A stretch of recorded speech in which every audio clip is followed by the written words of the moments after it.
বৈষম্য বিরোধী ছাত্র আন্দোলন, রাউজানে সহ সমন্বয়ক রাফির উপর হামলা, ছাত্রলীগ কর্মী গ্রেপ্তার। বোঝা যাচ্ছে যে তৃণমূলে আস্তে আস্তে ছাত্রলীগ বেশ তৎপর হয়ে উঠছে। এটার মূল কারণ যেটা আমার ধারণা, যে ছাত্রদল, ছাত্র শিবির, বৈষম্য বিরোধী ছাত্র আন্দোলন 5ই আগস্ট বা তার পরবর্তী সময় যে পজিশনে ছিল তারা, এখন সম্ভবত তাদের মধ্যে সেই ঐক্যটা নেই। সেই ঐক্য না থাকার ফলে আজকের এই অবস্থায় ছাত্রলীগ হয়তো তার সুযোগ নিচ্ছে।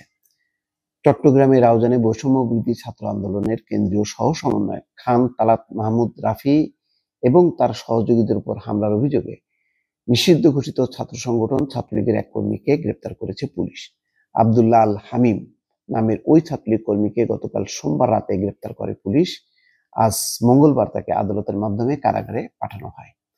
এর আগে গতকাল বিকালে রাউজানের উপজেলা পরিষদের সম্মেলন কক্ষে এক মত বিনিময় সভায় খান তালাত মাহমুদ রাফি ও তার সহযোগীদের উপর হামলা হয়। এই সময় হট্টগোলের কিছুক্ষণের জন্য সভা বন্ধ হয়। বৈষম্য বিরোধী আন্দোলনের নেতাকর্মীরা সভাস্থল থেকে আব্দুল্লাহ আল হামিমকে আটক করে রাতে পুলিশের সুপর্দ করে। পরে এই ঘটনায় আজ ভোর 4টায় বৈষম্য বিরোধী ছাত্র আন্দোলনের প্রতিনিধি মোহাম্মদ বেলাল 15 থেকে 20 জনকে আসামি করে রাউজান থানায় মামলা করেন। ওই মামলায় ছাত্রলীগ কর্মী হামিমকে গ্রেপ্তার দেখায় পুলিশ। হামিম রাউজান আওয়ামী লীগের এমপি ফজলে করিমের ছেলে ফারাজ করিমের সংগঠন সেন্ট্রাল বয়েজ অব রাউজানের কর্মী বলে জানিয়েছে পুলিশ।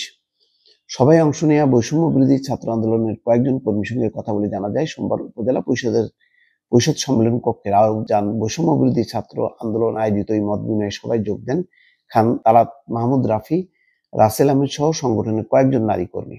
বিকেল 5টার দিকে সভা চলাকালে ছাত্রলীগ কর্মী আব্দুল্লাহ হামিদ সহ 10-15 জন ভেতরে ঢুকতে চায়। এ সময় অন্য ছাত্ররা তাতে বাধা দিলে হট্টগোল তৈরি হয়। বাধা পেয়ে আসামিরা রাফি এবং কয়েকজন নারী কর্মীর উপর হামলা করেন। গতকাল রাতে 10টার দিকে সভায় হট্টগোলের একটি ভিডিও সামাজিক যোগাযোগ মাধ্যমে ছড়িয়ে পরে আজ ভোরে এই হামলার ঘটনা ঘটে।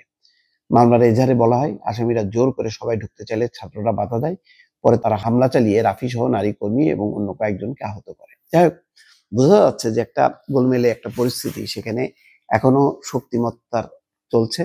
যে আধিপত্য, কার আধিপত্য? ছাত্রলীগ দীর্ঘদিন থেকে রাউজানে তাদের একটা আধিপত্য ছিল, এখন তারা তাদের অবস্থান আছে।